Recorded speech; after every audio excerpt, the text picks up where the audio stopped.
Capítulo 16. A prática da mortificação. As considerações em que tenho insistido são somente uma preparação para o trabalho de mortificação.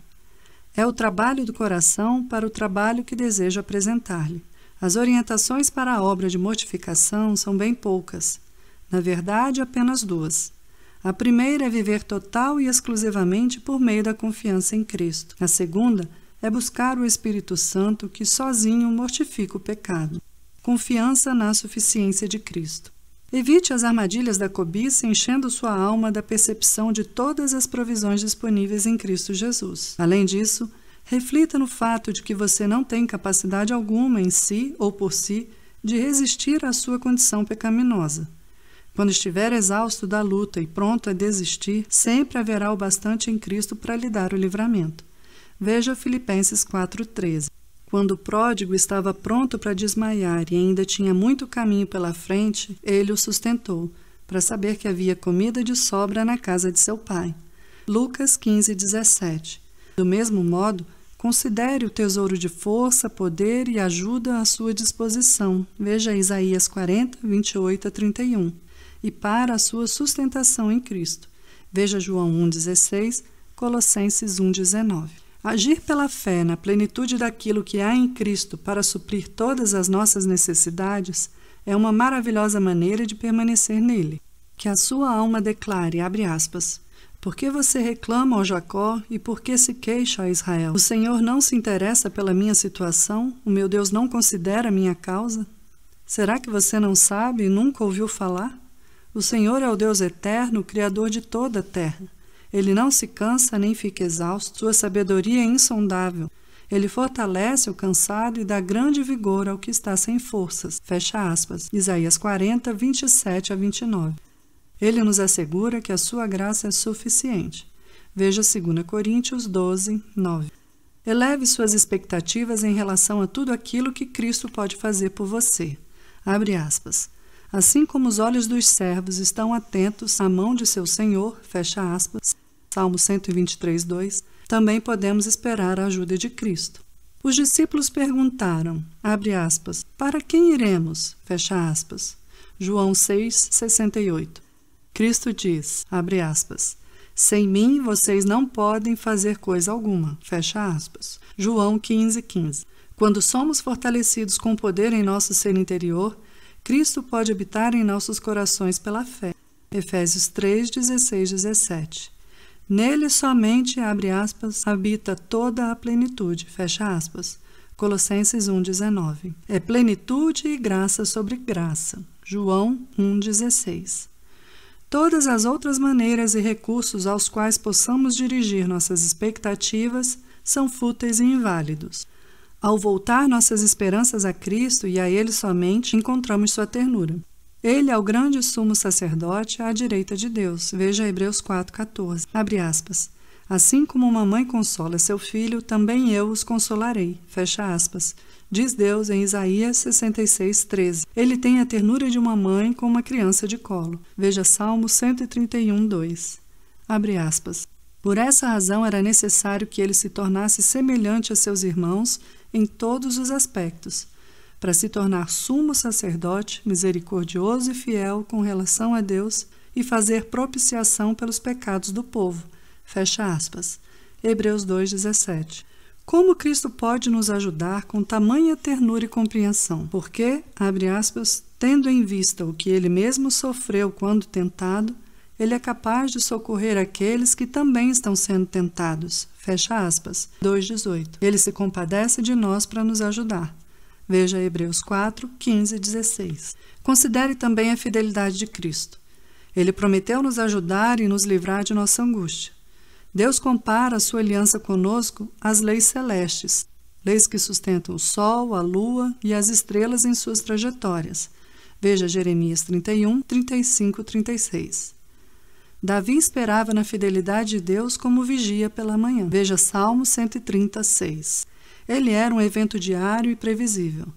Assim é o livramento que Cristo promete, pois ele é fiel naquilo que prometeu. À espera por essa ajuda de Cristo, a alma irá pedir agilidade e plena assistência. Nosso Senhor Jesus deixou nossos corações na expectativa de ajuda por meio de sua bondade, de seu cuidado e de suas promessas. Assim como o salmista, podemos declarar, abre aspas, Tu, Senhor, jamais abandonas os que te buscam, fecha aspas. Salmos 9:10. Uma vez repousando em Deus, o coração será por ele saciado. Cristo nunca falhará conosco. Isso encoraja o coração a estar atento a todos os meios e maneiras com os quais Cristo se comunica com a alma. Como um mendigo, ela bate à porta pedindo ajuda. Para receber a ajuda de Cristo, precisamos esperar por ele. É a expectativa em fé que faz o coração trabalhar no exercício da verdadeira oração e meditação. Concentre suas expectativas para com Cristo na realidade de sua morte e ressurreição. A mortificação é a morte, e Cristo morreu por todos. Este é o seu propósito, abre aspas. Ele se entregou por nós, a fim de nos remir de toda a maldade e purificar para si mesmo um povo particularmente seu, dedicado à prática de boas obras. Fecha aspas, Tito 2,14. Ele se entregou pela igreja, abre aspas, para santificá-la, tendo-a purificado, para apresentá-la a si mesmo como igreja gloriosa, sem mancha nem ruga ou coisa semelhante, mas santa e inculpável, fecha aspas. Efésios 5, 25 a 27. É por isso que a nossa purificação está relacionada com o seu sangue. Haja então pela fé na morte de Cristo, esperando o seu poder em sua vida, conforme-se a ela em seu espírito. Veja Filipenses 3:10, Colossenses 3:3, 1 Pedro 1:18, 19. Busque o Espírito Santo para a mortificação do pecado. A tarefa da mortificação, conforme a descrevemos, somente é realizada através do Espírito Santo. Ele somente faz a obra verdadeira. Primeiro, o Espírito Santo convence de maneira clara e plena o coração do mal e da culpa que necessitam ser mortificados. Sem a convicção que vem dele, nenhuma obra poderia ser realizada. Abre aspas. Ele convencerá o mundo do pecado. Fecha aspas. João 16:8. Somente ele pode fazer isso. Se a habilidade racional do homem pudesse fazer isso, poderíamos ver mais convicções de pecado no mundo. Mas essa luz não é poderosa ou confiável o bastante como temos observado. A menos que sejamos convencidos do poder ímpar do Espírito Santo, continuaremos a viver na futilidade do pecado. Segundo, só o Espírito Santo nos revela a plenitude de Cristo para a nossa libertação. É isso que protegerá o coração dos falsos caminhos e do desespero. Terceiro, só o Espírito coloca o coração em estado de expectativa pela ajuda de Cristo. Este é o grande meio de mortificação, como descobrimos. Veja 2 Coríntios 1:21. Quarto, só o Espírito traz a cruz de Cristo aos nossos corações por meio do seu poder aniquilador do pecado. Através do Espírito somos batizados na morte de Cristo. Por meio do batismo, reconhecemos a implantação da vida de Cristo em nossas almas, substituindo o nosso velho e pecaminoso eu.